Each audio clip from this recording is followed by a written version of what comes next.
Welcome back to Innate State. Russell, good to see you again. Tonight we've got Jessica joining us, Hi. and she's gonna tell us a bit of her background, etc., in a few minutes. But first, we're going to do our 5 or 10 minute or so meditation to start with. Okay, and I'll just direct us and take us out of it. Perfect. Cool. Okay. So just take a couple of deep breaths.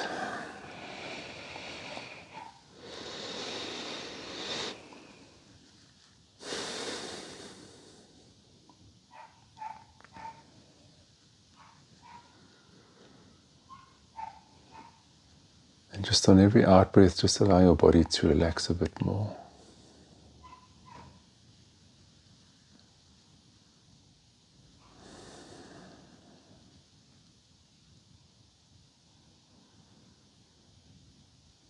Just focus on your breath and just your sense of relaxation.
when you're ready, you can slowly bring yourself out of the meditation.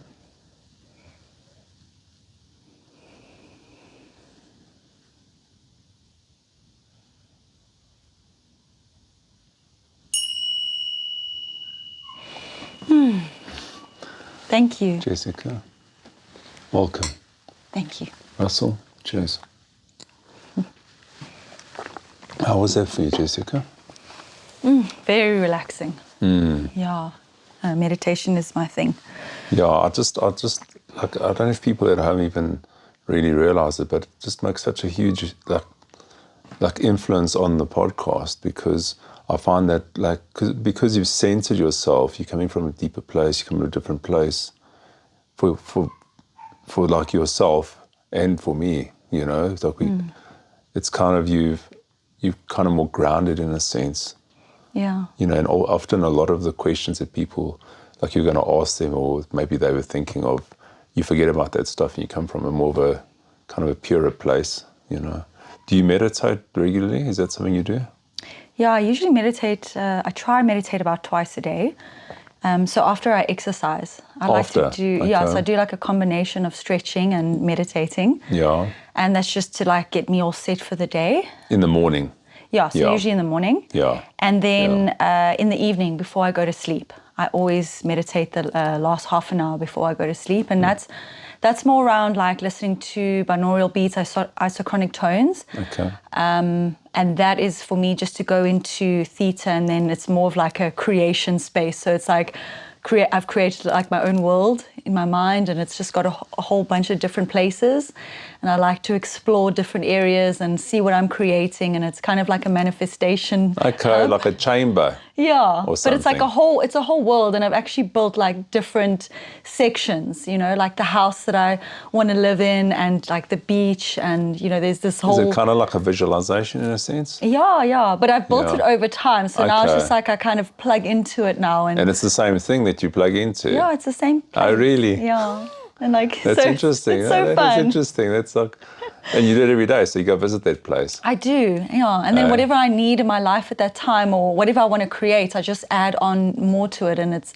just like my own special safe And place. do you find that coming through into your life, the stuff that you're placing in there? Do you find it happening? Yeah, no, 100%. I mean, it's, you know, it's not just around manifestation. It's around gratitude. So, like for me, it's going into that space, but then just being so grateful for the life I have and for everything, everything in my life. And I think through gratitude, like the manifesting sort of starts taking care of itself. It's part of it. Yeah, it's not like you're going to sit thinking about it all the time. Yeah, you know, exactly. I think when you focus on gratitude, you automatically open up your mind to more positive things. Is more open as well. So you're attracting more of that kind of stuff into your life. And yeah, you just see like these beautiful things unfold step by step. And obviously there's a lot of obstacles and ups and downs and emotional, you know, breakdowns and things like. Because that's part of life.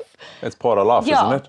But I'm able to deal with it a lot better because I have this gratitude practice, and So are you kind of lying down doing that, or you still sitting in meditation position, or I mean, how do you do that at the? Yeah, I prefer lying down. Because you're going to sleep now. Yeah, but even if I'm meditating in the day, so what I do is in the day, like I do a stretch, and then I kind of lie down afterwards just to integrate, and then I do another meditation through that. Like you got to do what works for you.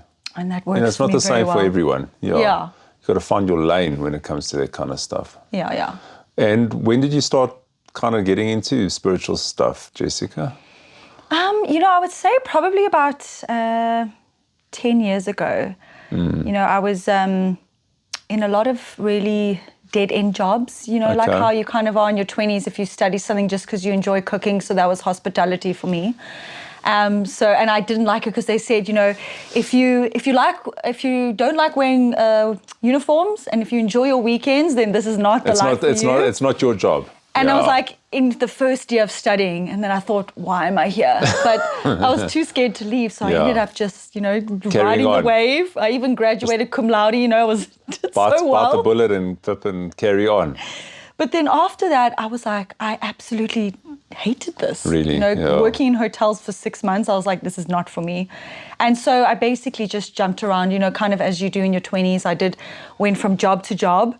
and I really wasn't enjoying life, you know. Just unsettled in a sense, eh? Yeah. So all I was doing was living for the weekends, you know. Yeah. It's the whole can't wait for Friday. Yeah, what are the plans the for whole Friday? weekend. Feel terrible on Monday, Yeah. Monday blues. And only by Wednesday you feel okay again, and then you kind of start Then all you're ready over for again. Friday again. Yeah. It's crazy, I know those days. So that was literally, you know, the beginning of my 20s, and I was very depressed. I think I just, you know, had very low self-esteem, very low self-worth.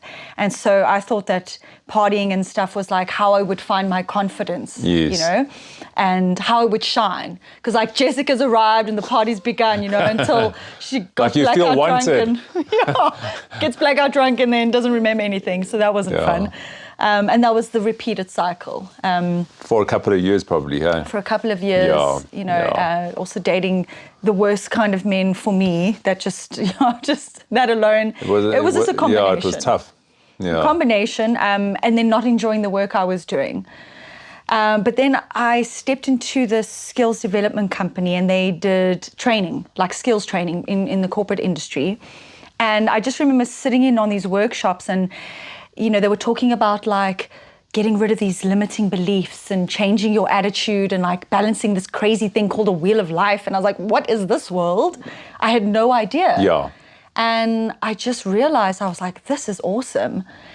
Because I could see that how these people's lives were changing. And they were feeling better about themselves. Yes. You know, and they were starting to get rid of this self-sabotage, and they were starting to build themselves up, and they were starting to get more confident. And I was like, this is really cool. So it just felt like something that would gel with you. Yeah, it did. Yeah. And then, so I couldn't facilitate at the time because I was a bit young then, but I thought, what is the next best thing? And so that's how life coaching came about. Okay. And so I started studying life coaching. Were you working for these guys at the time? Yeah. So I was doing like all the admin, workbooks, slides, things like that. Yeah.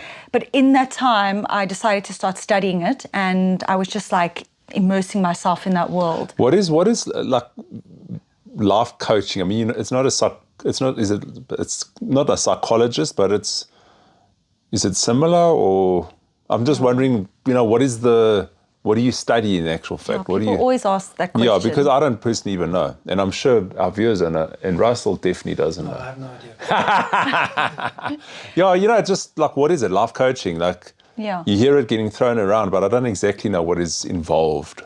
So life coaching is around basically someone comes to you and they either have a problem that they want to solve, or they want to reach a goal, or they just want to feel better about themselves, or they want to become like the best version of themselves. So they kind of want to move forward in their life. And so I sit down with them and we decide exactly where they want to go. And then my job is to help them get there. Whereas obviously psychology, I mean, it's a completely different thing. You know, psychology, they study forever. No, I know, but I just thought maybe there's an overlap. So there is a little bit of an overlap. Yeah. But yeah, psychology is more about, you know, obviously past traumas that someone may have gone through, more of the mental health stuff.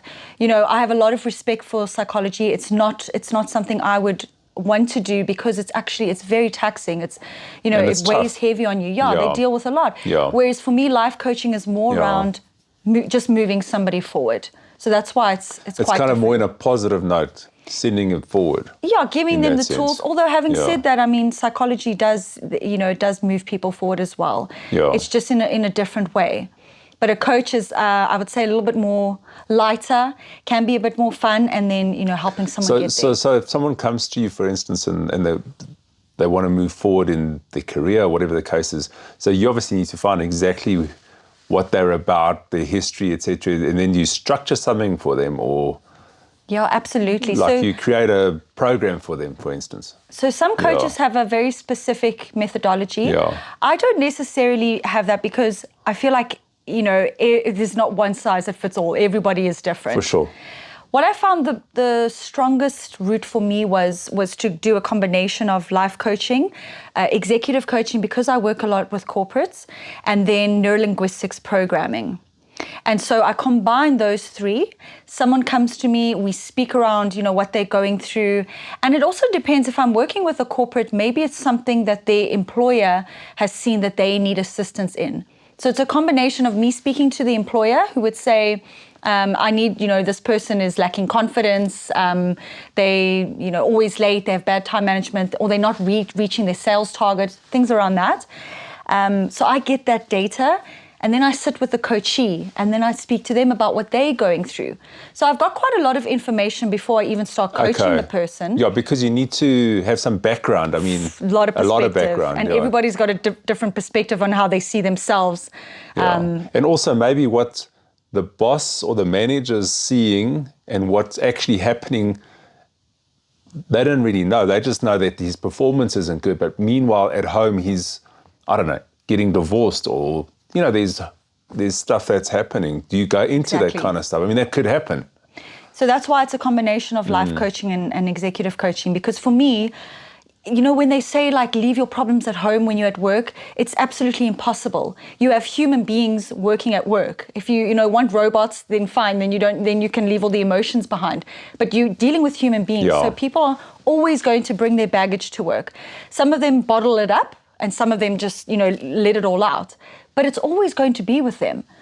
So that's why what I do is I look at someone's whole life and I see, okay, it's not just about where you want to go. Because let's be honest, right? People don't want to be mediocre. Everybody wants to reach their potential. And you have this full intention of, okay, this is going to be my year, right? Where the New Year's resolutions come from. This year, I'm going to be the best me. I'm going to exercise. I'm going to read all the self-development books. I'm going to go to all the seminars. I'm going to do like the whole thing. I'm going to be next level. Like, this is our my next year. level this year. Yeah, right. And so they start usually, and what happens after about 2-3 weeks? They crumble and fall, right? And it's not because they just got lazy and they just wanted to. There is so much that goes on behind that. And this is where NLP, the neuro-linguistics programming, comes in. So NLP is all around understanding how the subconscious works. And what lies in the subconscious? It's literally how you were raised by your parents. Programming, that kind of thing. Those first 7 years, those formative years, they're the most crucial. It's like literally your programming. Every trauma you've gone through, all your experiences, if you were bullied in school, if you didn't have friends. That's going to affect your entire life. If you had low self-esteem, if one of your parents left, if you were abused in some way, that all forms your programming, right? And that stays with you. So when you are older, you have these reactions to situations, and sometimes you don't understand where it comes from. So you might lose your temper with someone, or you might say something you don't mean, or you might start self-sabotaging, or you make crazy excuses in your mind. There's just so many things.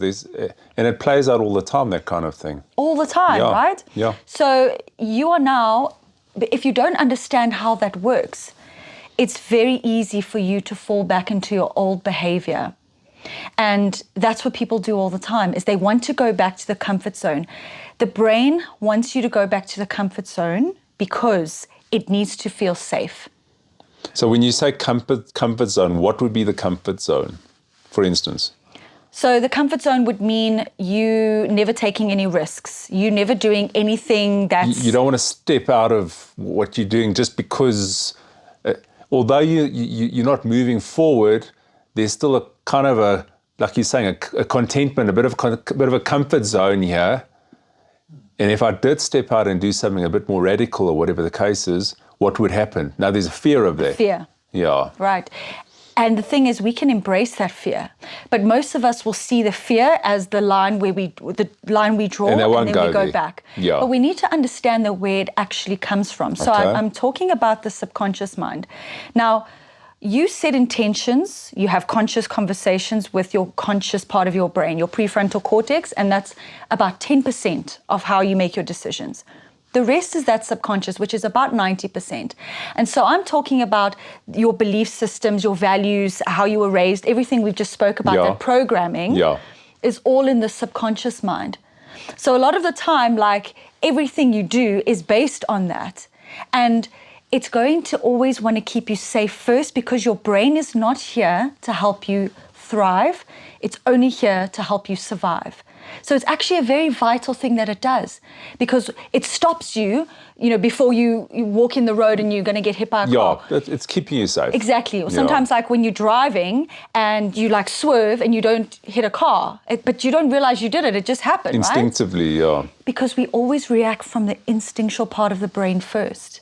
So it goes back to the primal days, when we were literally the hunter-gatherers. Yeah, and it's survival. It's like the survival mode is the back part of the brain. Because we have to stay alive first and foremost. Yeah. So back, in the primal days, is we didn't sit on a rock going, how am I going to be the best me today, right? No, I'm hungry. There's a bear. Or whatever. Or let me run from the bear. Or run from the bear. Or be very still. So the concept, fight, flight, or freeze. That's where this comes from. And it plays out now in business. It plays out in everything. Yeah. So that's why now, thousands of years later, unfortunately our DNA hasn't changed. Yes, our prefrontal cortex has evolved, and that's how we are today. But we still have those instinctual reactions first. Kind of the animal in us is still there. The animal comes first before we come to the logic. Yeah. Yeah. And then that's why you don't want to get out of your comfort zone. You start making excuses for yourself. You self-sabotage. You play this narrative out in your head because of all the stuff that's going on here.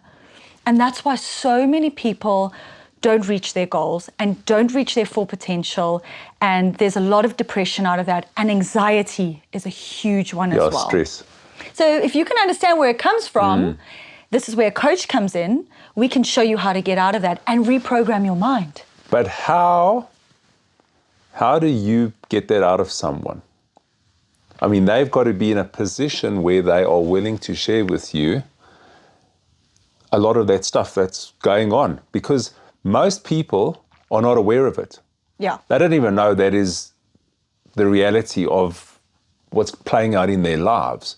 So it's your job for them to trust you and be brave enough to delve into all those little secrets. Some of them are secrets and little things that I want to flip and tap into. How do you do that? Yeah, it's not an easy process. So, I mean, it's not like a little 1 hour meeting with Jessica and I'm going to be sorted. It's not actually like that. We're talking, it could take months. Am I right? Yeah, look. Or years for that matter. I mean, I don't know. We always say that, there are no quick fixes. And I think also working with corporates is a lot of these, directors, CEOs, they want what they want now. They want their people to be completely evolved. And I say to fix him today. I say to them, we have to have, first of all, we implement a 3-month program, non-negotiable. I need to work with someone for 3 months. And then we evaluate. And that's still not even a lot. Then you reevaluate. Only after 3 months, you're tapping into what his subconscious is doing. It's a start. Exactly. So then we see after that. But yeah, to answer your question look, I think also like being a coach is, I feel like I'm a coach because I'm meant for this work. Yeah. And so when I usually connect with someone quite quickly, I try and make people feel as safe as I possibly can as quickly as possible. And what I notice is when people feel safe, they tend to open up. Yeah. And especially if someone is not used to opening up. And a lot of men, I love working with men in corporates. Love it. Why? Because they're closed. Because it's like a whole new world for them. They're not used to talking about their feelings. No, because they're straight down the line. They do their job, they go home, whatever. Yeah, they're told to brush everything under the carpet. Boys don't cry. It's a huge thing. No, but it's a big problem, actually. It's a massive problem. Yeah. But that's why I love what I do, because we have these conversations. I build the rapport with them. We get comfortable with each other. It doesn't take too long, but then the floodgates open. And it's like they just kind of let it all out. And it's the most beautiful, beautiful thing, because they are given this safe space where they can just like share. And they don't even realize that they have these emotions in them. No. And it so just they comes cry. out. These guys are crying. Oh, often. No, I mean, that's part of it. That's the healing. It's all part of the healing. Yeah. You can't just talk about it. You've got to feel it. Yeah. And emoting is part of that process. Yeah, exactly. You gotta understand your emotions. So even looking at something like an emotions wheel, it's literally a wheel with all the emotions on it, and it seems like so simple. But how many times a day when you're feeling annoyed, irritated, whatever, do you actually do a check-in with yourself and go, how am I actually feeling? I'm feeling sad, but I'm not. Why am I feeling sad? I'm being triggered by this. Why am I? Oh, because it's actually reminding me of this that happened then. And we don't really do that. But that takes practice. That takes a lot of practice. For that to become a daily thing, someone has to be practicing that. Exactly. I call it, for myself, I went through a big process of also seeing all my stuff, going into your traumas, etc., etc. Yeah. But for it to become a daily practice, and every time you get irritated, something's coming up. You're on the highway having a fight, something's coming. There's all those things. And the way I processed most of that stuff is through crying. That's how the stuff came out. That's how most of it was processed. And it went over a very long period. When I say a long period, a few years. It wasn't a 3-month fix. Nope. So it never ends, actually. I would say, no, it doesn't end. So I'd say those oaks, after 3 months, they're only starting to tap into it. Yeah. And then maybe once you're done with them, they're still going to, maybe by then they've got some skills and they can work through the stuff when it comes up. Exactly. And I think that's part of it. You're giving them tools for the future. Mm-hmm. Because it doesn't stop. There's a lot of stuff that we carry around, eh? Yeah, I know. You know? So we're some of our habits. You know, every morning we wake up, and that's the first thing I say is like, what is your morning routine? You know, because we wake up and we have habit after habit after habit. Right? So you're talking about like, repeating like what you have to do. So we have to be able to teach someone that it's a habit that whenever I'm feeling this, or just say I get really angry, example, like I'm just about to lose my temper. Okay, where are you feeling it? I usually feel it in my stomach first. I say that's where you have the most power because you can actually feel it first. Yeah, you can feel it in your body. Feel it, so then you have more control. Yeah. You have the feeling, and then what comes, it's the thought that comes. So you've got the feeling and the thought. Now, what is the thought? Oh, the thought is I'm usually really upset and this is what I'm thinking. And I'm angry and whatever's going on. You have got to grab the thought as it comes into your mind. Because remember, the thought comes in and what happens? You spiral. You spiral and you start thinking about this, and then you bring this up. And those are all just stories. They're not real. All the stories. It's a story. And it makes you angrier and angrier. Yeah. So if you can nip it in the bud, and now this is creating the habit I'm talking about, that every time I start to feel angry, this is where I feel it, this is what I think, and this is how I control it. Which means, so A is step 1, stop. Okay, stop. Just tell your brain to stop. Before you need like an interrupt. Before you jump into that reaction. You need an interrupt. Yeah. So literally stop. Yeah. And then what do? We breathe. Why do we breathe? Right? Because when we go into fight, flight, and when we're angry, we're in fight, flight, or freeze, we are feeling unsafe. The heart's pounding, the anger's in our stomach, whatever happens to you. And when you breathe, so we're talking, whatever your technique is, in for 7 seconds, hold for 7 seconds. Whatever, yeah. Out for 14 and it's to seconds. You, bring you back. Just remember that it's always out for double the length. Okay. So that tells my brain that I'm okay. And it's slowing down. The heart slows down. Yeah. You come back to your parasympathetic nervous system and you are calm. Your brain goes, oh, everything's fine. There's no line. There's no danger. Okay, how can we handle this now like a logical, rational human being? So you've got to breathe. And then you need to control your self-talk. So like, what am I saying to my mind? Usually we run with emotion, right? Emotions like, oh, I'm irritated by this. This person's driving me crazy. But when we're in our logical brain, is we can look at facts rather. We can go, okay, what is the actual facts of what's going on here? What's the reality of what's going on? The reality before you got spun out. Exactly. And then the biggest thing is what is in my control? Because that's what we do, right? We try and control everything outside of ourselves instead of actually looking at what is in my control, and then is what is just the one next step I need to do to solve this. Not everything. Yeah. We don't need to figure out No, you can't everything. fix it all anyway. Because we do that. We try and think, am I going to do this? I'm going to, whatever it is. But what is just that one next thing? And when you do that, it makes it less daunting. And then it's the next step and the next step until you've solved the problem. Would you include, I'm just curious, like a level of acceptance of where I'm at right now? So if there's a level of inner acceptance, so it's just like an acceptance of there's anger and I accept it, but then you change it on the outside, like what I need to do, what's my next step. But if there's a level of an inner acceptance, it already shifts it.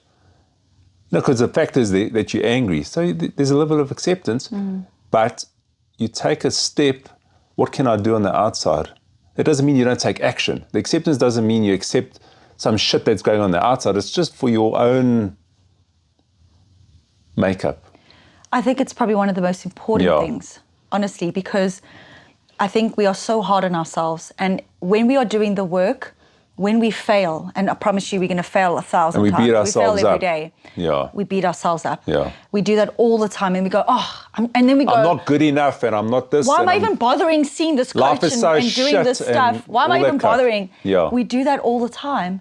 But when we take a step back and we go, I failed dismally on that, or, okay, I knew how to fix that, but I completely screwed up, and almost laugh about it, like, oh, well, we'll try again tomorrow. Yeah. Accepting where you are, accepting that you messed up. That's actually healthy. It's the best thing to do. It's healthy.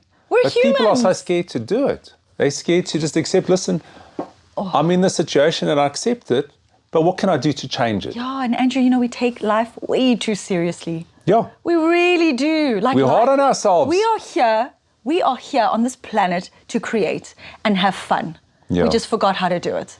That's what we are here for. We become possessed by jobs and things people and buying more drama, shit and everything outside of ourselves. Yeah, taking on all the nonsense, And in a sense, what you're actually doing, and I can see it, and I think it's a great thing, is that you're assisting people on turning inwards. There's a level of turning inwards there. When you start becoming aware of that, you can't believe every thought spinning through your flipping head, and taking action on those thoughts. Meanwhile, they're just fear-based or whatever the case is. You're turning inwards. You're becoming aware of that stuff. You're not going to no longer just carry on and chase those negative thoughts or whatever the case is. But most people are living through their thinking process. Yep. And believing everything in the head.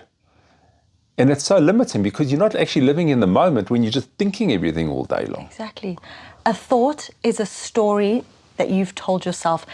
And what is a story? It's a story. Is something made up. It's not even real. Exactly. Yeah. It's when you attach to the thought, that's the problem. Yeah. But you can create anything you want. So you can take something and completely reframe it. But we are so used to living our lives out of fear. And where does the fear come from? The fear comes from everything around us. Yeah. And, so that is and why, our growing up and the whole system, basically. And what somebody else is putting on you, and people phoning you and shouting at you and this happening. But the crazy thing is, and this is so, yes, it's beautiful to have a coach. And I think it's what I do. And it's so helpful. But at the end of the day, like, I want to become redundant in your life because you want that person to grow. But you have all the answers within. Yeah. You have everything you need within. You just don't know it. You basically allowing someone to become aware of that potential. Yes. That's already in them. That's the amazing thing. Yeah. That's why I love my life and I smile all the time. When somebody has like this aha moment. Yeah, and you feel good because you're doing good work. And it's not me. I just ask the right questions, you know. But when it comes from them and they actually see it and it's like this moment, there's like nothing better. And that's what life is about. It's about those little things, those little aha moments. And also, at the end of the day, if you're dealing with corporates as well, you're bringing that level of awareness into business, which is a big deal. Yeah. It's not like just airy-fairy, hippies meditating in the forest kind of thing. Yeah. It's because the reality is there are business and people, you got to work and you've got to still make a living, etc. It's just like, where are you coming from? Yeah. Are you coming from fear or are you going to come from another place? Exactly. And so I like to, so we used to have a little meditation circle and I always like to do this one thing. Yeah. Where you take a flower, for instance, okay? And you look at that flower. And this is just to see how busy the mind actually is. So when you look at that flower, what do you see? Okay, so most people, I know that's 99%, the mind will tell you, the thoughts are like, oh, it's beautiful, it's a rose, it's this, blah, blah, blah, all this bullshit. Yeah. It's a whole story about that flower. Yeah. But if you take all of that away, you can sit there without thinking about that flower.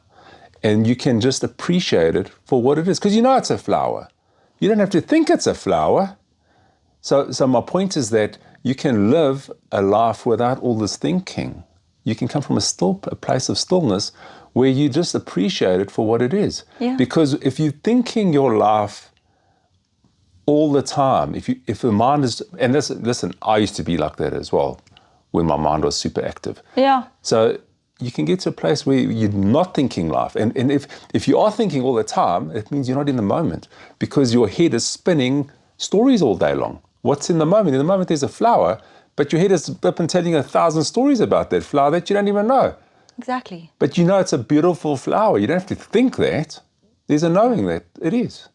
Yeah, So it's like you're coming from a different place, you see. Exactly. Not just this fucking torrent of flippant thinking, of which it the is. nonsense It's like a and the river noise and the chaos and like, where did that come from? That stuff, yeah. Yeah. And how we spiral into the most crazy things. silly stories, like Yeah. or if someone, you can't get hold of someone and then the head just wants to spin in a flipping, Yeah, they're ignoring me. they don't love me. They don't like me flipping. anymore. Yeah. My girlfriend's flipping, I don't know, somewhere. And meanwhile, she just left her phone somewhere. Yeah, She yeah. lost her phone, How often that's the case, but we do that all the time. So, But that's what creates a lot of suffering, actually. and a lot of anxiety. And mental suffering. Yeah. I like to call it mental suffering, because all that thinking is giving you a sense that there's a level of suffering involved there. Yeah. Spinning out of And you create your own control. suffering. You're basically creating your own suffering without even knowing you are. Yeah. Most people don't know that. That's why someone like you is showing them. So it's a big deal. Yeah. Look, and I also have, I have my daily demons, like things I have to deal with. And, sometimes my emotions are all over the place. And I feel so sorry for my partner sometimes, because he has to bear the brunt. We also need to offload. So, it's a But you're still a human at the end of the day. Yeah. But the difference is that I'm able to come back from it a lot quicker. Yeah. I'm also able to do introspection into it. So where did this come from? Why did I feel this way? Okay, it's because of this. And then, okay, so the next time it happens, this is how I'm going to deal with it. So this is what a lot of people don't do, and where the coaching helps is just to kind of give you that path for when I'm feeling a certain way, or when this situation happens, this is how I deal with it. And you don't have to, so, that's the thing also, is you don't have to go really deep. Like we were talking about, you were asking me earlier, how we actually change the behavior, and it's a really long process.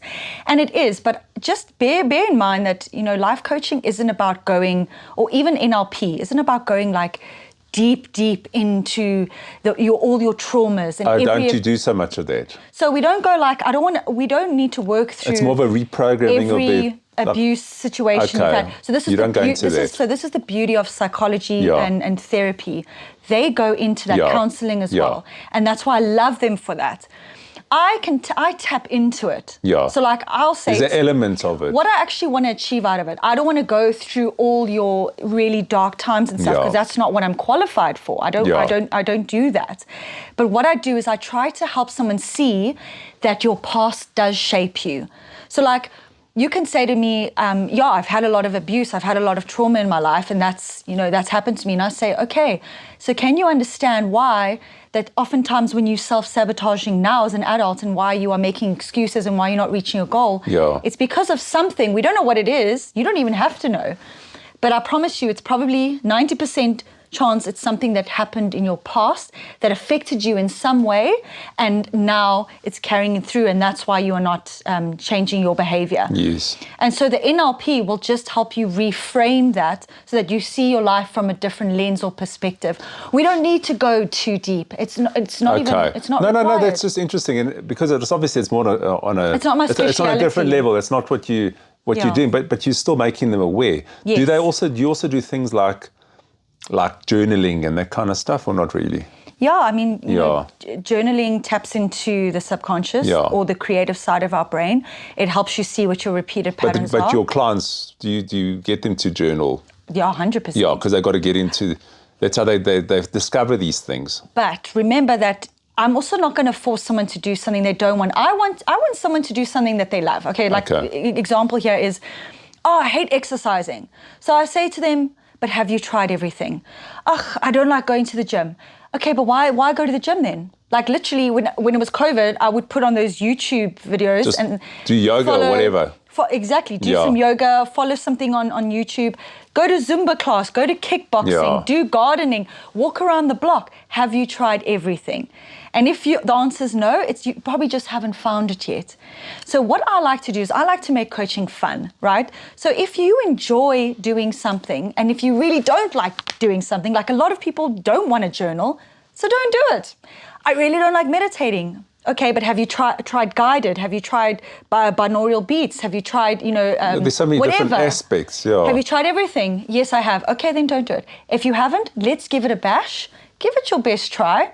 Maybe there's something you like. You're like, oh, I tried this new technique. It was awesome. Cool. Now we add it in. But if you feel it doesn't make you feel happy or add value to your life, don't do it. You know what I mean? Why do people do crash diets? You're not trying to force it, but then you find another avenue for them. Yeah, let's make life fun. That is my motto. Don't take life too seriously and make it fun. And there are so many ways that you can do that. But you still get results in that. I find you get the best results. Yeah. Because when people feel joy and happiness and they are enjoying their life, like they can achieve things they never thought possible. But some guys I'm sure would be like, oh, my manager says this and that, and then he's called you in. And now he's thinking he doesn't have a problem. Who, the employee? Yeah, like the employee. He's like, why is she here? Who's Jessica? I don't have a problem. I'm fit and perfect.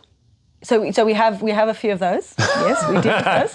Yeah, I'm God's gift to the planet. So let me put it this way. You get people who are the problem children, and then you get the potential superstars. So life coaching, NLP, executive, all the stuff I do is for potential superstars, right? So, and this is sometimes where I have to have a conversation with the sponsor or the CEO, whoever's paying for the coaching, is I say to them, look, I'm going to try and work with your employee, and it's up to them. If they meet me halfway, I'm going to do everything in my power to work with them. But if they don't meet me halfway, I will have to put my hand up. And that has happened once or twice, where I've had to go back to the sponsor and say, unfortunately, I'm unable to work with this person. They are not ready for coaching, but maybe let's refer them to a psychologist, therapist, counselor. They need that deep work first. Once they've done that, let's take them through coaching. Okay, so that can happen. I can only work with potential superstar, someone who actually wants to make a change. Yeah. If somebody comes to coaching, they go like, this is absolute nonsense. I don't even know what you do, whatever. I'm like, no problem, man. I'm not going to force it on you. Really, if you don't want it, no problem. Yeah. And then I walk away. Okay. I'm not going to force because someone you can only do so much. You can only do so much. But having said that, I have to respect everybody's on their own journey, and that's where they feel they are in their life at that time. And maybe they'll be ready one day, and maybe they don't, and that's completely okay. It's up to them. But you don't just do corporates. You do. I mean, anyone can contact you. Oh yeah, no, I've got private clients, corporates, wherever the wind flows. I mean, I do retreats. I do a whole bunch of stuff. What kind of retreats? Tell us a bit about that. So I run 3-day retreats usually, but for me, it's more around. It's not like a wellness retreat. It's more like a transformational retreat, because I go in there we do like pretty hardcore, in-depth work. So tell us more. Tell us more. That was great. Tell us more. Tell us more.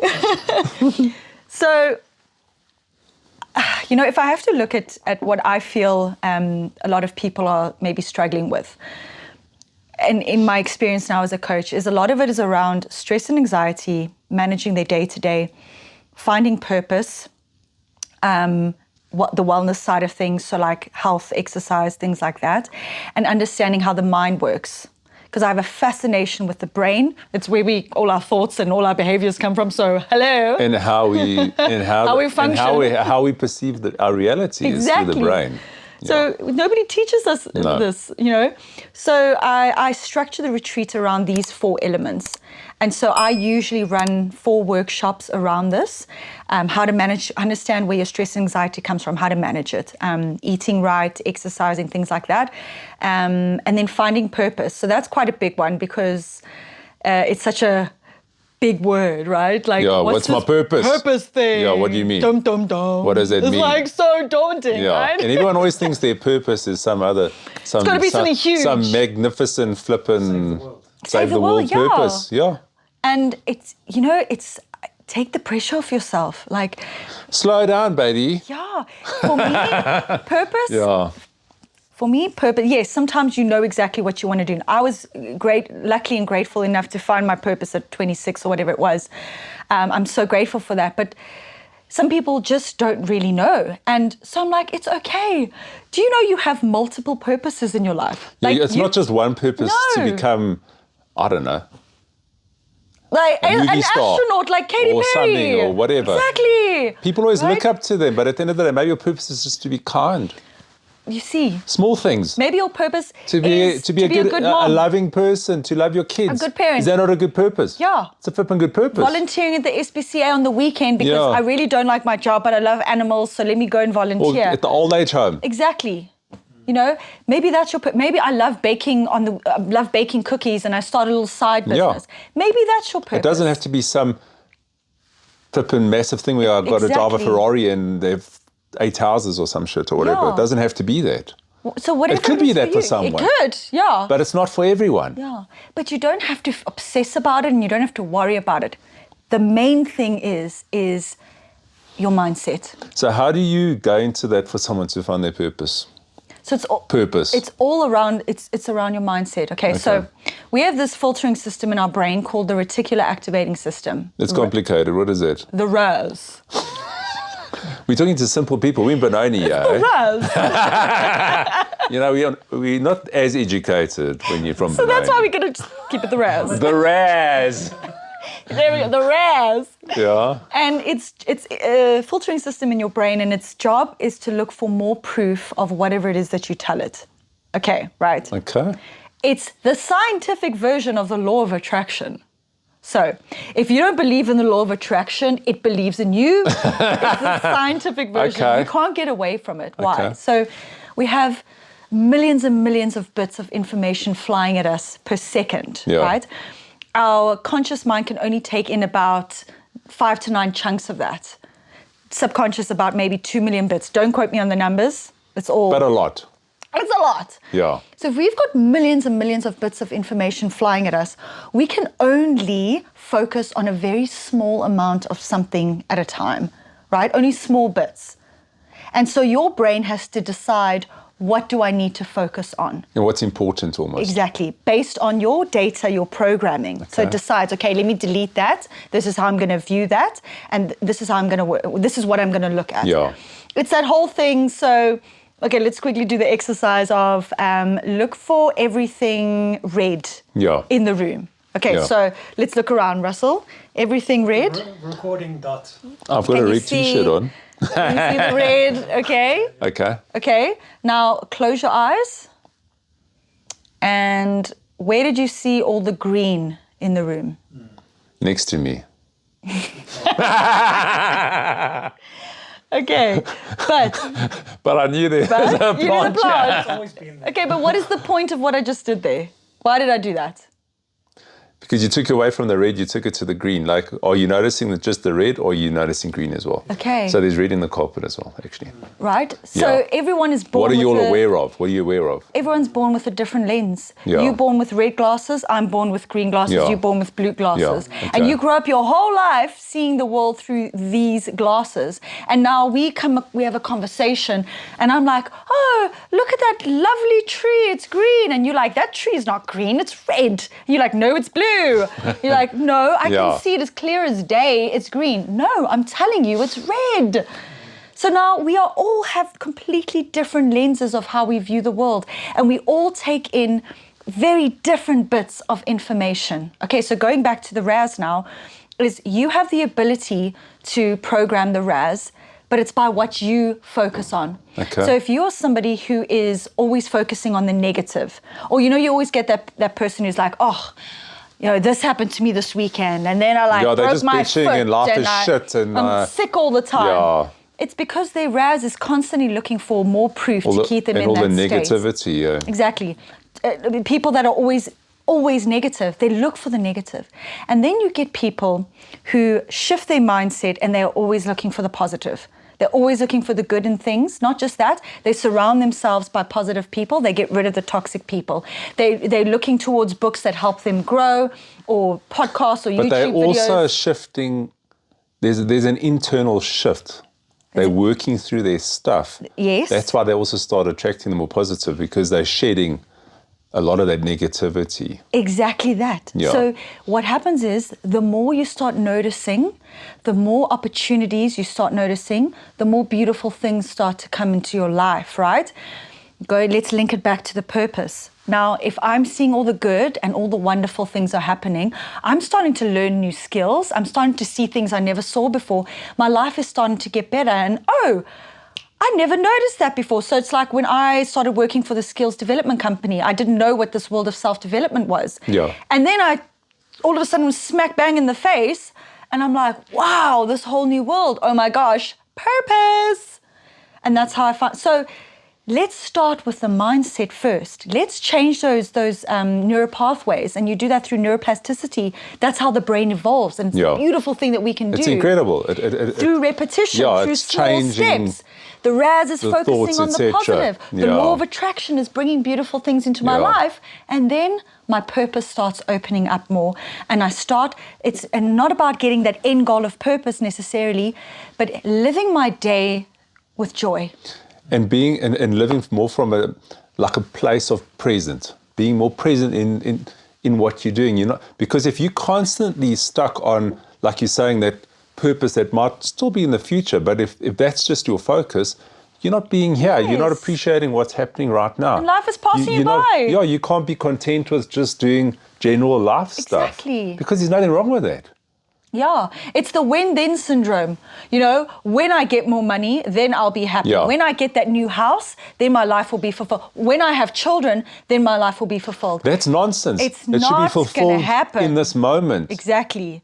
You have children, everything to add value to your life, but you don't do it to solve your life problems. No, because you're looking for something outside of yourself to feel whole. Everything you have is within. Yeah. Period. But people can't know that until they start turning in. Exactly. And that's why I have a job, Andrew. Yeah. That's Come why to you're me. employed. But now what else? So you do this. So that's one of the things, is the goal, like the purpose. And what were the others? Was exercise, and that's kind of, I suppose, straightforward? Yeah. To a certain extent? Yeah. Look, is it though? But for some people. So we focus on that. Yeah. Also with the eating thing is, again, we don't need to do crash diets and, also whatever suits your body is what suits you. If you can fast, you fast. Yeah. If you can't, like me, I get so nauseous in the morning, I have to eat. You don't have to fast. Do what works for your body. So that's the thing, is you've got to learn to listen to your body. Yeah. Listen to what it needs. Yeah, instead of just shoving down. Binge eating. Right? We do that. Just out of habit, or whatever exactly. the case is. Yeah. So if you actually start listening to what you need, like I don't love exercise, but I know the value of what it adds to my life. I know the point of it, so I need to do it. But if there's days I don't feel like it, I'm not going to do it, because but I know tomorrow I'm going to get back up and I'm going to exercise. I exercise, and even I've told Russell that I find it grounds me, and sometimes you just clears the energy. Afterwards you generally feel good. Yeah, and that's what it's about, feeling good in the moment. Feeling good, and you physically just feeling better, never mind mentally or whatever the case. Exactly. Your energy's shifted. So I want to quickly just share something with you, talking about all this brain stuff. There's there was a guy, maybe you've heard of him, but you could look it up. His name's Andrew Newberg. He's a neuroscientist. Okay. American guy. So, I know Andrew Huberman, not him, eh? Yeah, no, not him. This is Newberg. Everyone's like on the Huberman train. Anyway, what this guy did is, so with spiritual growth, people get to a place where they have awakening experiences. And an awakening experience is basically, and I don't know if you're aware of it, but when you stop, so say you have a charge, you're stressed out and stuff. And if that charge carries on for less than 20 minutes, you're in a state of awakening. So your suffering becomes shorter. Okay. So people will have a spiritual shift where some big thing happens, it might be at a workshop or whatever. Yeah. And they might have a temporary thing, a little awakening. But even it gets to a point where it's within 20 minutes, then you're generally in that state. Okay, so you're not suffering for more than suffering. You're not, basically whatever's happened, you're not harping on it for the next 3 days. After 20 minutes, you've forgotten about it. It's gone. Okay. Yeah. So what this guy did is they took guys that were awakened and enlightened. And basically in enlightenment, you're not suffering. So something will happen and it's gone straight away. Okay. So they took these guys and they put flipping all that brainwave shit on their heads. And what they found is that before awakening, you're operating out of the back here, like you were talking about the survival mode on the brain. What did you call it? Was it limbic? What did you call it? It's the instinctual part of your Instinctual. brain. Yeah. And then after awakening, you're operating predominantly out of the front, which is Prefrontal more compassion and empathy and all that kind of stuff. and It's from the logic. front. So now what happens is after awakening, the brain doesn't go back. The brain has shifted. The neural pathways have shifted and it's a permanent thing. It becomes permanent. It doesn't go back. There's no turning back to the way the brain was before. So you are operating from a place of more peace. That's amazing. And it's a permanent shift. And he puts it down to spiritual practice. Besides the stuff you're going into with perhaps, maybe not as deep, but like traumas and working through all of that kind of stuff. And you're talking about reprogramming the brain. It's part of that. So, so once it's shifted, it doesn't turn back.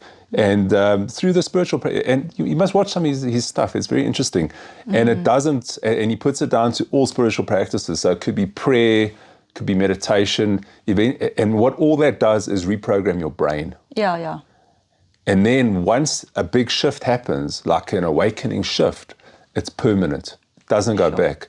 It's interesting. That's the dream, right? Like that's the dream. Yeah, but there's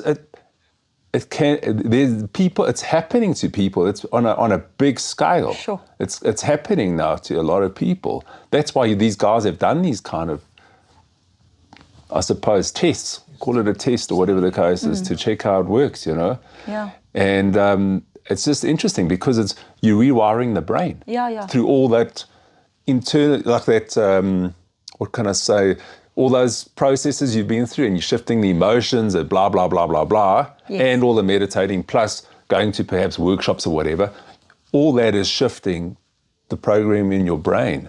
Yeah, so like if you can picture your brain as this, like a big tree, or, like a big forest, let's say that. You have your pathways, and these are your neural pathways. Yeah. And so everything that happens to you, you have a reaction that goes to the normal neural pathways. When this happens, this is how I react. Cool. And so that's the beauty of rewiring the brain, and with neuroplasticity is you can actually create new neural pathways, but it's like almost as if you were like hacking through a forest. So if you were hacking through the forest, and how would you create a new path? You would have to do it every day. And it would have to be like it's got to be repetition. consistent. That's actually one of these things. It can't be meditating every 3 weeks, every day. Yeah. So that's how we rewire the brain, right. Is consistency and repetition. Every day I'm hacking away at this new path so that when something now happens, instead of me going this normal route, there's bushes that have grown into this path, I've now created this new path that I self-regulate, or I see it from a different perspective, or I actually get out of my comfort zone, or I take the risk. No, it's incredible because you actually are, and it's changing the way you perceive your reality. Your entire reality. You are shifting your entire reality. It's phenomenal, actually. It's beautiful. It's 5:30. It's so high. No, seriously, it gets me excited, because Me too. Because I know, like I've been through a lot of this stuff, and I just find it incredible. And actually, everyone needs to go into it. They need to start looking within. That would be my dream. I mean, it's the whole, there's a story of, you know, the grandfather and the little child are walking on the beach, and there's all the starfish on the sand, and they're walking slowly, and grandfather's picking up one starfish and throwing it back in the ocean, and the little granddaughter goes, "Granddad, why are you throwing it in the ocean? What's the point? It's not going to do anything. There's so many here." Yeah, but it makes a difference to that one starfish. And that's the work that we do we can't save the whole world. We can't change everyone. But for me, if I can just say in a group of 20, if I can make a difference in one person's life, like one person says, "Oh, Jess, you know, this really helped me in this area." Like, It's or I already get an email. but it's already made a difference. I get an email, like someone saying, "Oh, you've really helped me here," or whatever it is. And like for me, that's the magic. That's the difference. And that's what it takes. But the more that each of us find our place in doing that, we raise the collective consciousness of humanity, and that's how we change the world. Yeah. That's how we make the world better. You see, at the end of the day, it's like if each person works on themselves, that affects the whole.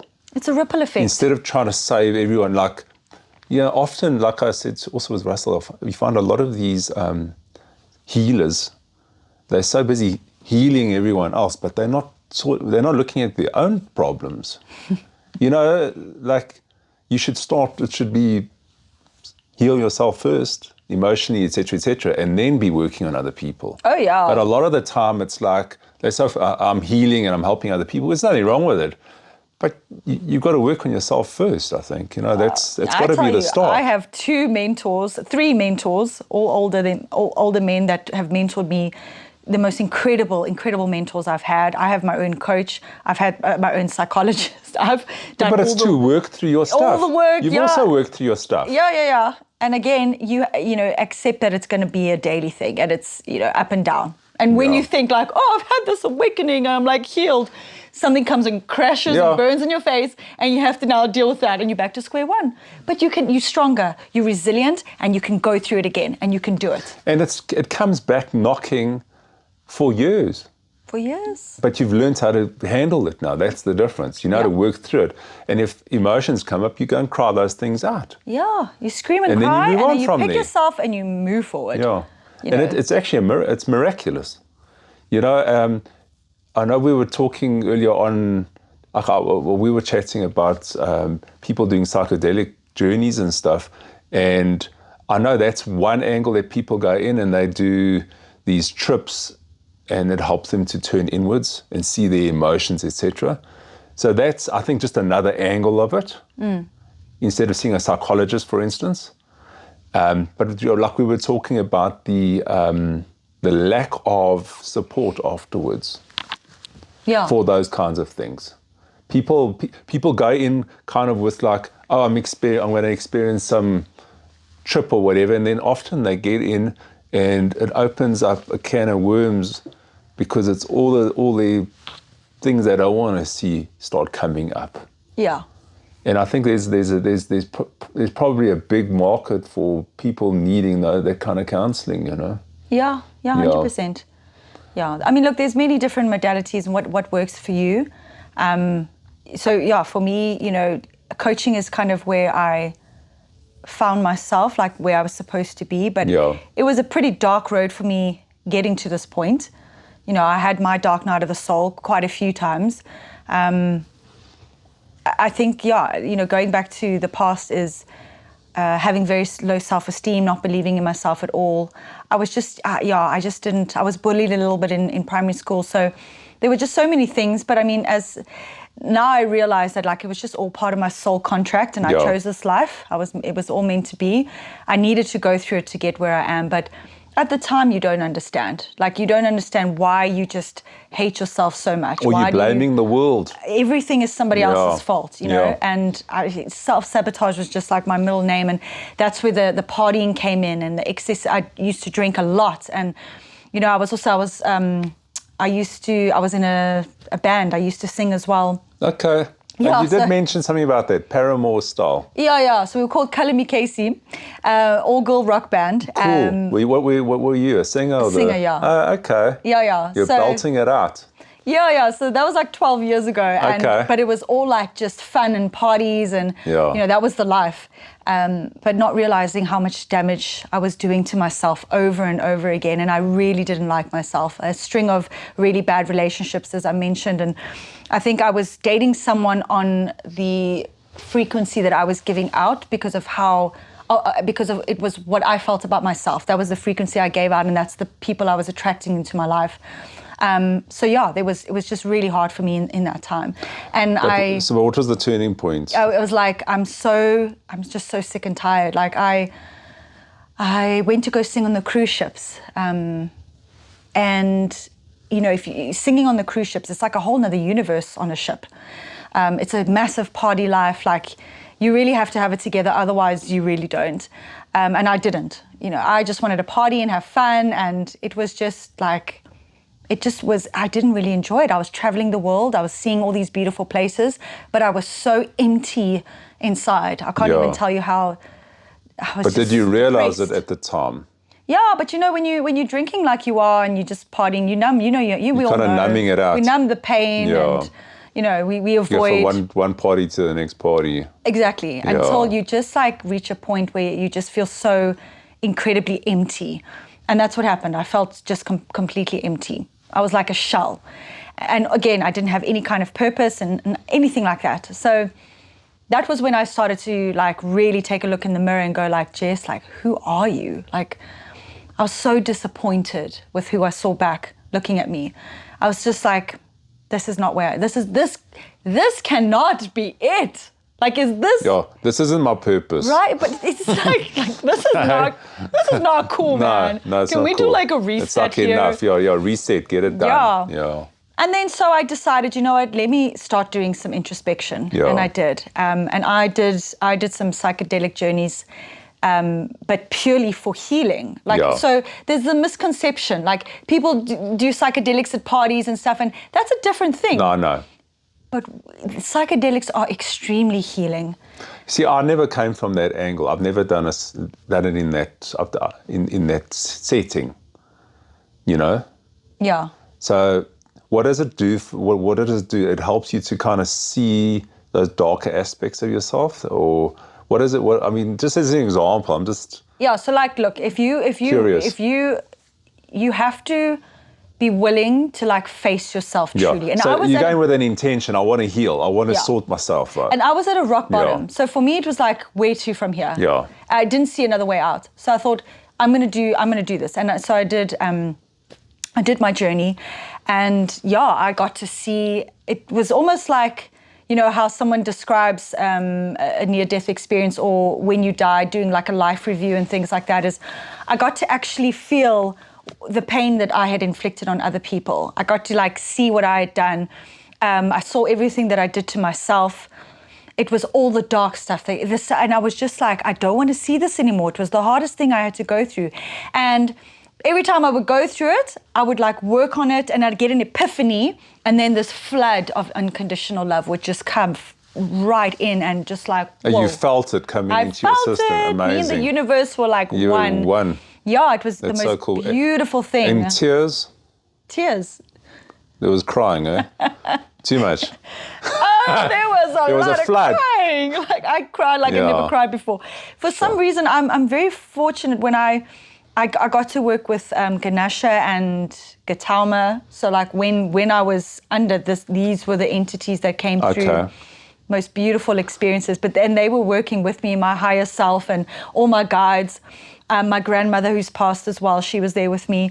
So I would go through all of this. Okay, and then we go to the next subject of like, now we got to deal with this, and it's all the ego work. It's like facing your ego, but the minute I would like come out of it, it was that flood again, and it's the most beautiful feeling you can ever experience. So you'd allowed it.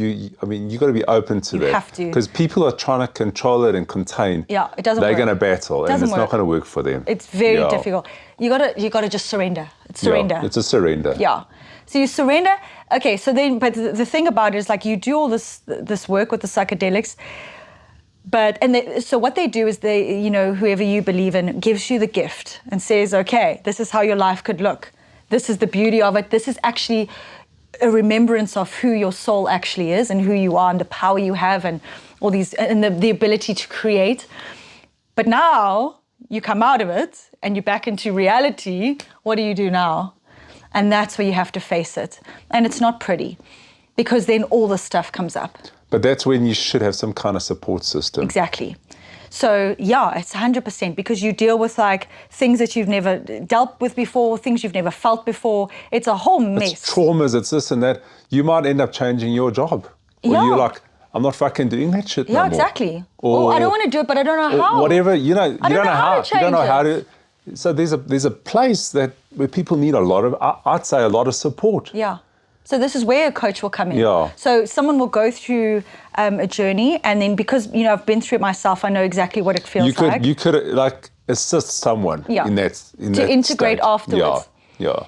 So then after that, I would work with them, and we'd go through exactly what they've experienced, and then, you know, how they maybe see a way forward, and then how I can help them get there and support them throughout that journey, because it's a lot of work. But I promise you now, I have never felt so amazing in my life, you know, since that time. But that was about 2 years ago, the last time.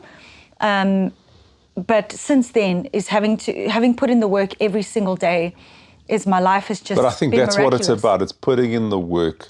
Every day. Because it's about seeing those things when they come up. Because so often, it takes so much courage often to admit, to go into those ugly parts of ourselves. You know, it takes courage, that. Yeah.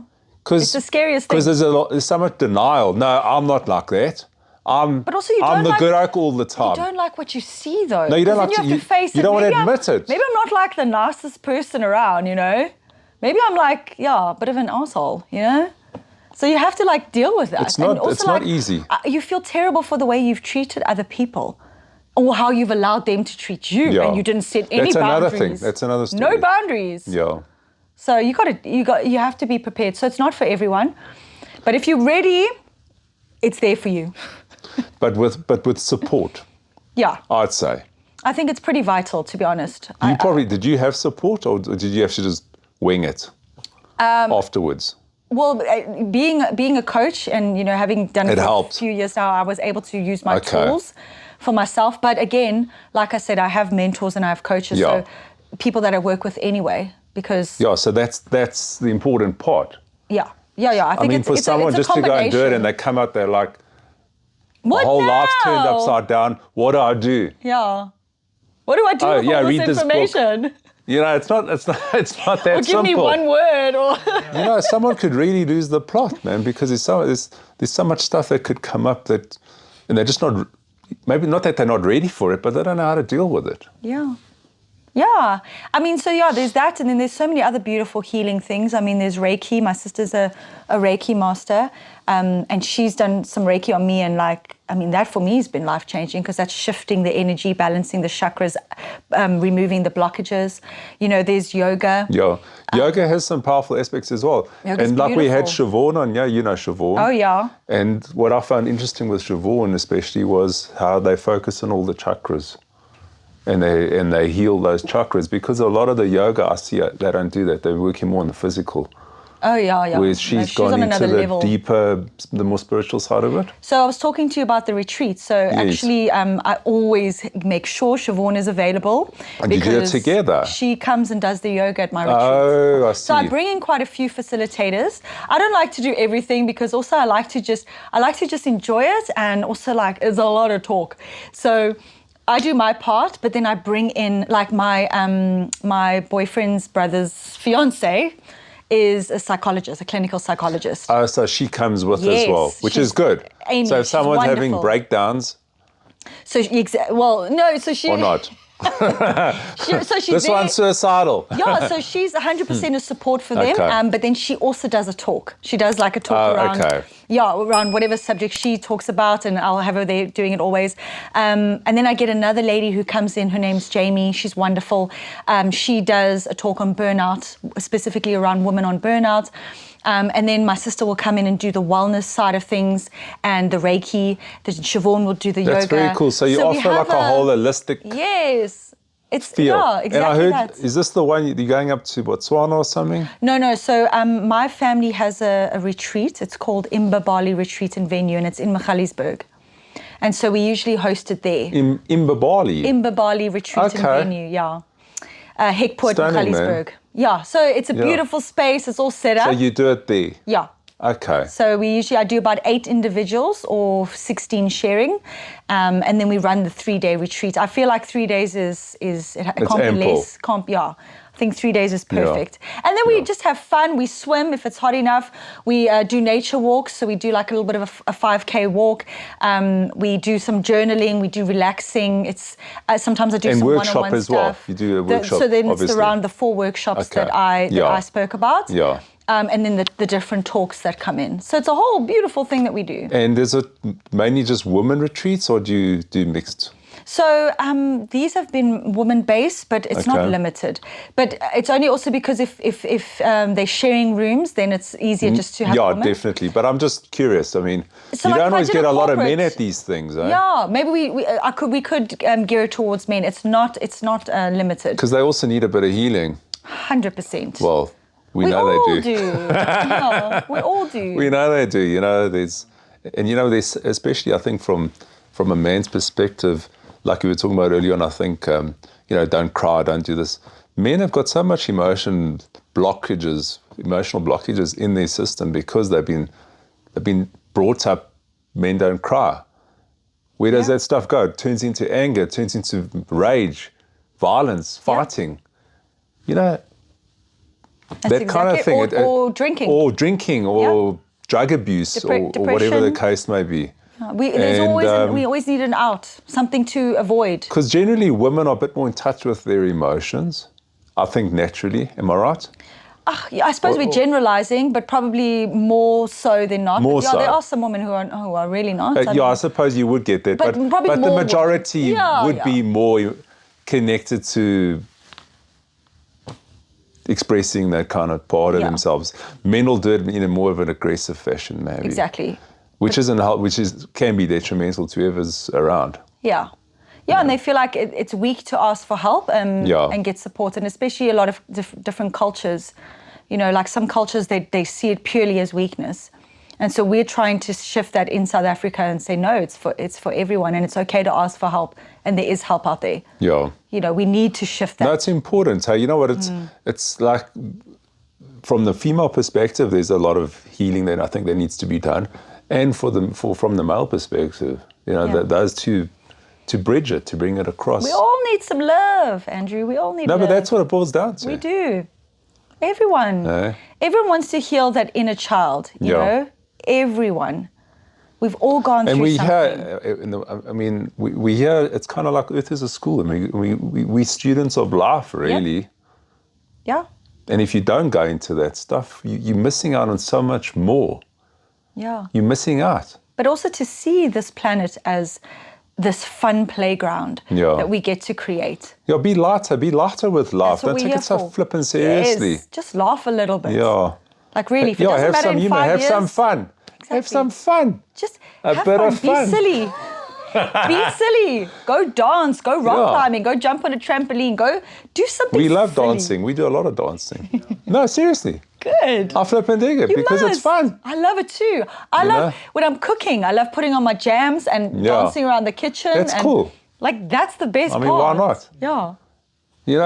If you suddenly like, I'm flipping old, I can't go do that. What is that? That's bullshit. That's just a limiting mindset again. Well, one thing we have to always is, self-awareness is the most important thing. And, self-awareness, understanding what's going on in your mind, thinking about your thoughts and being just aware of yourself. Because a lot of people don't really understand what self-awareness is. Oh, sorry, I lost my train of thought. What was I saying about self-awareness? Dancing. Is...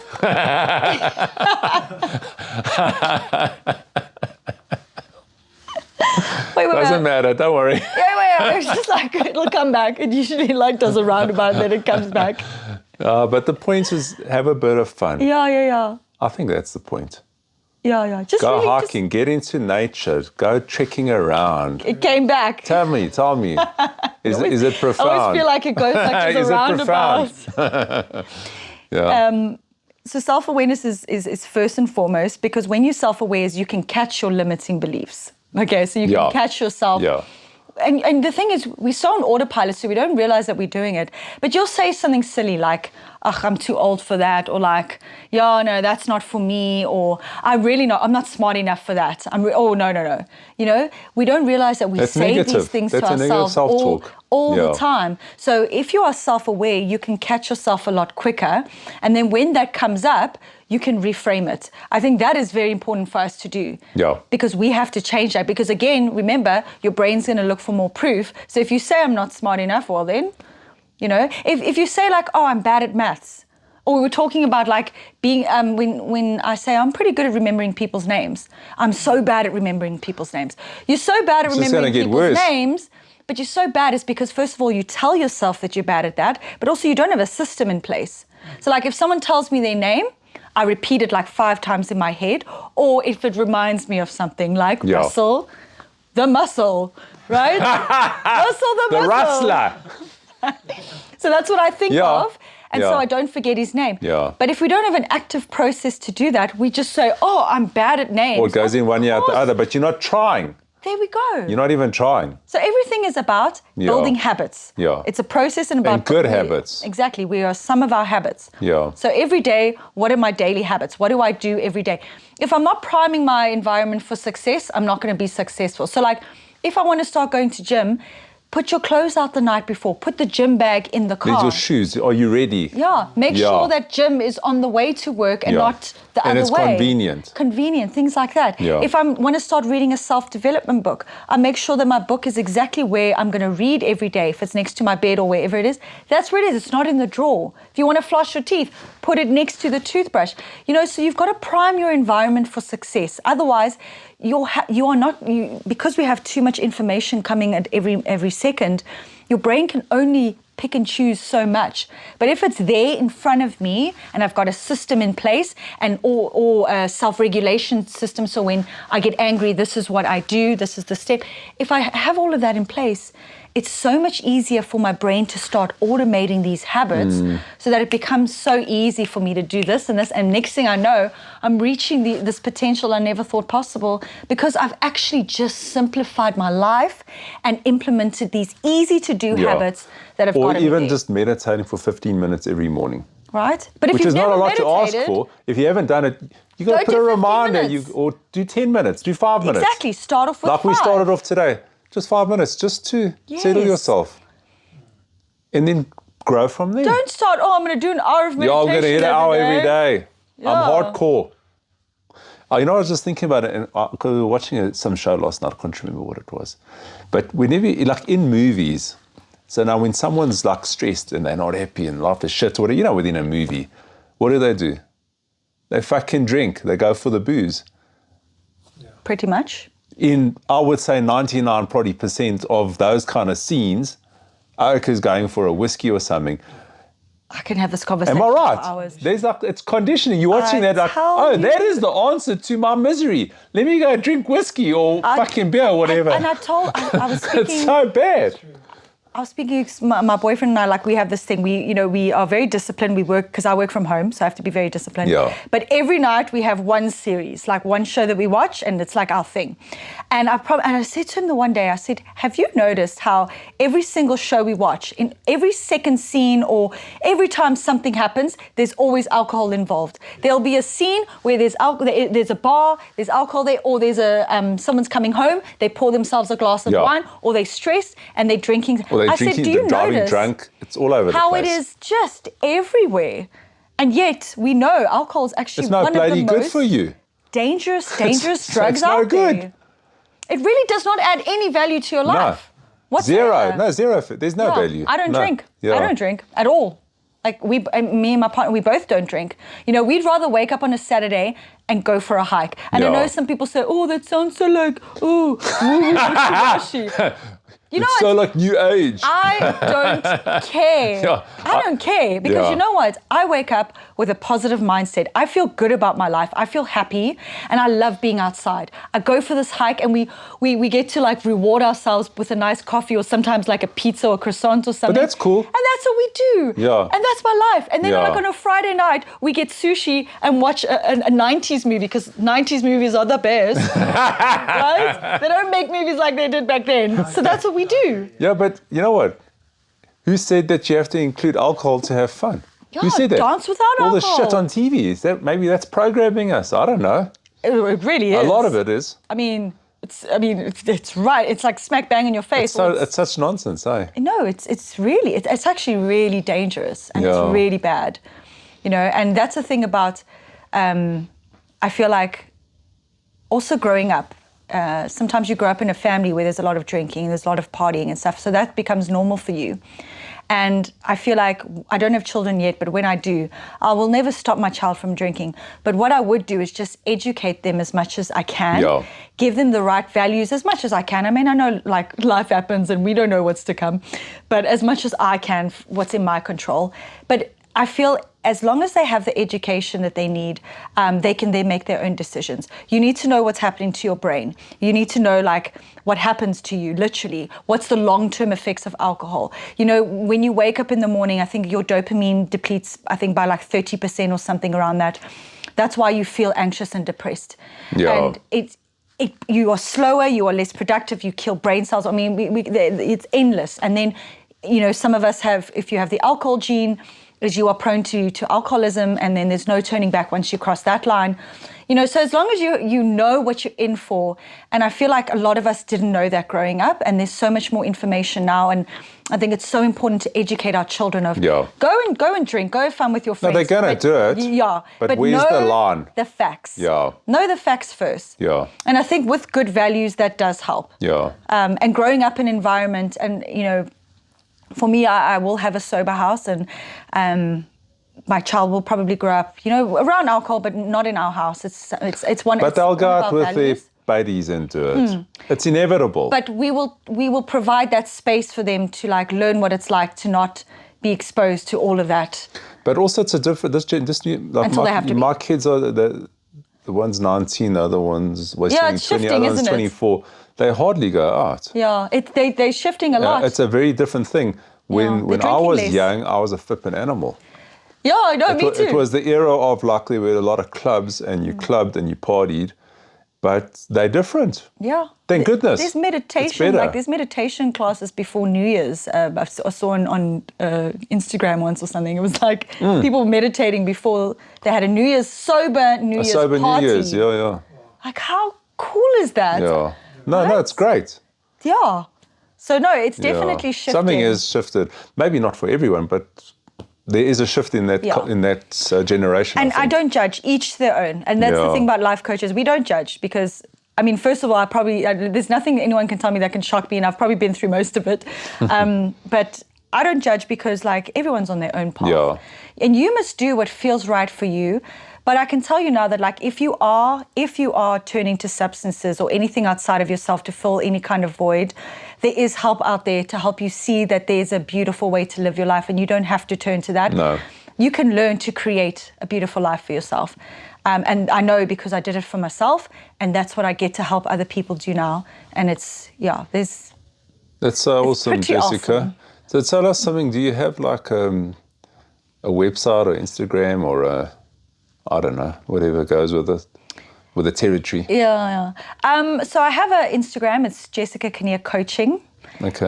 And also a website, jessicakinearcoaching.com. Yeah. Because we'll put it on at the end of the interview. Oh, awesome. Yeah. Thank you. You know, just Yeah. for people to, you never know. Someone might see I it. mean, I try and post on my social media as often as I can, but being in the corporate space, I do a lot of my work there, so it's like, it's very focused there. But I do try and, I also feel like it's good to kind of like just give back as much as you can, and being online, it That's provides part of a it. wonderful That's platform. part of it, yeah. Yeah, like this work, Yeah. this amazing work Yeah. that you do. I mean, Yeah. you providing this platform for people to just express this wonderful information. But also for us, it's just meeting amazing people. Oh, and Serious. filming it. It's great. And we got it. Memories. And it's available till the end of time. Exactly. It's not going anywhere. So I wanted to say thank you, Jessica. Oh, you're so welcome. Give us a cheers. Yeah. Cheers. Thank you so much. Thank You're a you. blessing, really. You're a blessing. You're doing good work. Russ, Cheers. Thank you, Russ. that was cheers to really you. fun and insightful. Thank you. Don't forget to like and subscribe. Yes. Do that. Thank Now. you so much. Thank you so much. Yeah. So blessed. Thank you. Did you enjoy that? I enjoyed it. She was awesome. Yeah, it was fun. Yeah, that was one of my. I must say, I enjoy you. all of them, but I really enjoyed that one. Oh, I bet Yeah. you say that to everybody. No, I don't. I don't say it to everyone. No, seriously. Some people are just like, no, that was shit. Yeah, you were fucking useless. No, I'm joking. Yeah, go home. Delete that one. Yeah, just cancel that one. Yeah. It's like addictive.